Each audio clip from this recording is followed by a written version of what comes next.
random junk from the archives. Welcome back.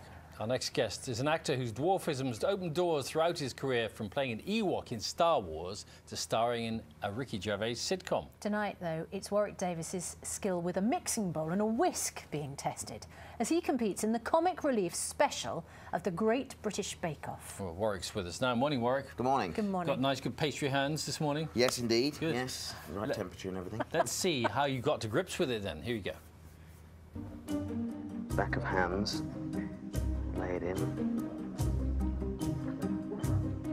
Settle it in. Settle it in, settle it in. Tease it. Coax it. It's your friend. Right, okay, so I'm going to do my favourite bit now. You're supposed to pick it up, aren't you, and look all chef. Oh, my God. Nobody told me the bottom of this thing came out. No, you can't trick me. I'm going to just carry on, regardless. Okay, here goes. Slicing.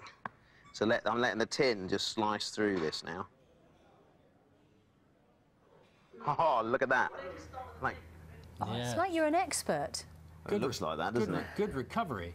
Thank you. Yeah, but see, clearly you've got skill and patience. If I'd been rolling that, I thought when I got to this side, it would have flipped up and onto the floor. Well, I'm a perfectionist in anything I do, you see, and so I think that lends itself quite well to baking, because in baking, you've got to get everything just right. It's like doing chemistry. If you have a slight, ingredients a bit too much of something, it just doesn't work. And yeah, I was pretty pleased with how that dish turned out. Anyway. What are you making there? I mean, I'm obviously doing a pastry tart. That's a Bakewell tart. That was the technical challenge. That was actually one of Mary's recipes. So, you're baking something that she created, and then she's going to taste it. She knows what perfection in a Bakewell tart tastes like, doesn't she? Yeah, and Bakewell tart, you have to combine several different skills, because you've got to do the pastry. You have to make a frangipan. Yeah, and that. What's in a frangipan? Sort of mushed up stuff.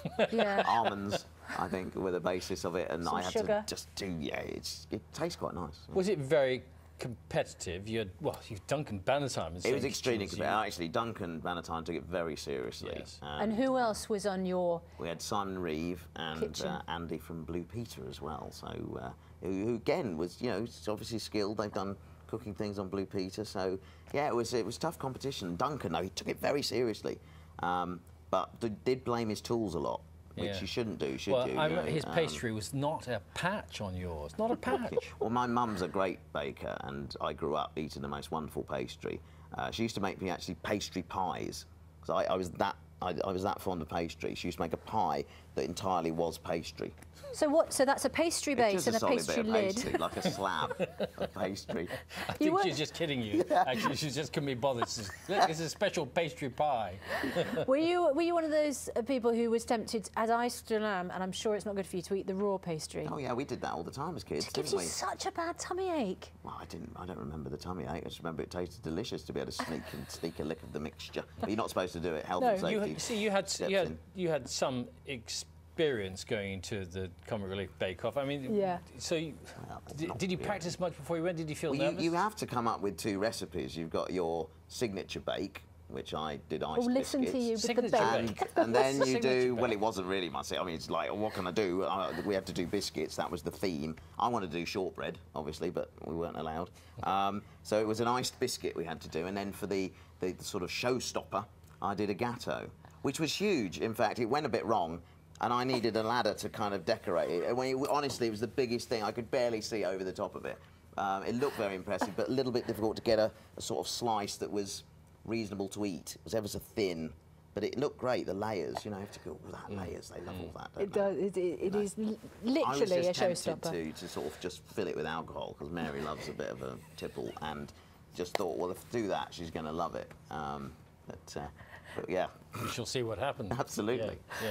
Tell us about how you got started as an actor. Was being Wicket W. Warwick That's right. in Star Wars? That was the start of it all for me. Was that what kicked it off? Was it. I mean, my grandmother heard a radio commercial. They were looking for short people to be in the next instalment of Star Wars they were doing. That was it. That's how I got started. Little did I know at that point that would be the basis for my career. And here we are. God, many years, 33, 34 years on, and and I'm still doing it. Was it fun being an Ewok? Oh, it's terrific. I mean, at 11 years old, if you're a fan of Star Wars, imagine being, on a film set with your heroes, and I just had the best time of my life. It's kind of the other end of the scale when you're doing something with Ricky Gervais, though, aren't you? Because although the profile is exceedingly high, the approach isn't entirely respectful. Well, I mean, I was playing a character of Warwick who is. You were playing a character with your own name. Exactly. He's very militant. He's just not a particularly nice chap. You know, he's got a lot of problems and a lot of issues himself. And that's what that's the basis of the character. And also a lot of the stuff that happens to Warwick in the series is actually based on things that happen to me. And then you give those to Ricky and Steve, and they spin them up into the most beautiful scenes. Like this particular scene. Absolutely. That's never happened to me. I will point that out. But yeah, it's exciting. I'm starting a special in 2 weeks for Life's Too Short. We're doing an hour special. We were offered to do a series, but we are all quite committed to other things at the moment. Ricky's really busy with a film and what have you, and Derek. And so we're doing a special for now, which is absolutely terrific. The script is so exciting. Got another great cameo in there as well. So. And although you're playing a character there with the same name, that is not your character. What's nice about the Great British Bake Off special is that the real Warwick comes across. Yeah, I mean, I forget that as an actor, that people kind of often don't know the real me. They see me as the characters in Willow or Harry Potter or, as you say, in Life's Too Short there, and kind of make assumptions, and are slightly mystified actually of what's he really like. Yeah. And so yeah, Bake Off gives me a chance to be me. An Idiot Abroad 3 was a chance to kind of show people who I am a little bit as well. But as an actor, you're laying yourself bare though, because you're not hiding behind anything either. You're not hiding behind a persona or a character. Yeah. It's all about you, and but that's quite fun as well. Yeah. Well, Warwick, thanks very much for coming to see us. Thank you very much We'll indeed. look forward to see how you get on in the Comic Relief Bake Off tonight, BBC 2, 8:30.